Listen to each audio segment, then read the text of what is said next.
நேத்து வந்த சின்ன பையன் ஒரே எலெக்ஷன்ல நம்ம அத்தனை பேர் அரசியல் வாழ்க்கைக்கும் ஆப்படிச்சுட்டாங்க. இனிமே இவன் ஆட்சியில இருக்கிற வரைக்கும் நம்ம அரசியல் பண்ண முடியாது.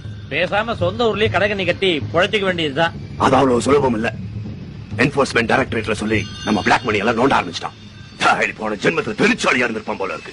பழைய ஃபைல் எல்லாம் நோண்டி மொத்தம் 800 சொச்சம் கேஸ் பதிவு பண்ணிருக்காயா. நம்மள கூடிய சீக்கிரம் உள்ள தள்ளாம விட மாட்டான். நம்ம முந்திக்கணும். சின்னசாமி, அவன் என்ன அரெஸ்ட் பண்றதுக்குள்ள அவன் ஆட்சி கலையணும். எங்க பார்த்தாலும் போராட்டம், மறியல், ஜாதி கலவரம் நடக்கணும். அங்கங்க குண்டு வெடிக்கணும், மக்கள் சாகணும், சட்டம் ஒழுங்கு சீர்குலையணும். சிஎம் பதவினா அவ்வளவு ஈஸி நினைச்சிட்டீங்களா?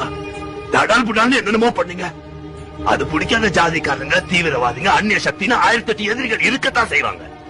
நாளைக்கு எது நடந்தாலும் என்ன சொல்லுவீங்க? நடிக்காத. நீதான் எனக்கு நல்லா தெரியும். போது நிறுத்திக்க.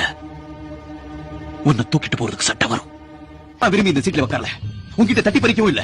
லட்சக்கணக்கான மக்கள் என் வீடு தேடி வந்து நான் உங்களுக்கு ஏதாவது நல்ல செய்வேன் நம்பி எனக்கு ஓட்டு போட்டீங்க, உட்கார வச்சுக்காங்க. நான் உங்களுக்கு ஏதாவது நல்ல செய்யணும்னு நினைக்கிறேன். ஆனா நீ விட மாட்டேங்கிறேன். செய், தாராளமா செய். நான் ஒண்ணு தடுக்கலையே. தடுக்கல, எடுக்கிறீங்க. நீங்க எல்லாம் ஆளுங்கட்சிக்காரங்களை எப்படி எல்லாம் கவுக்கணுங்கிறதுக்கு செலவழிக்கிற மூலையில 100ல் 1 பங்கு மக்களுக்கு நல்லது செய்யணுங்கிறதுக்காக செலவழிச்சிருந்தா நம்ம நாடு என்னைக்கோ முன்னேறி இருக்கும்.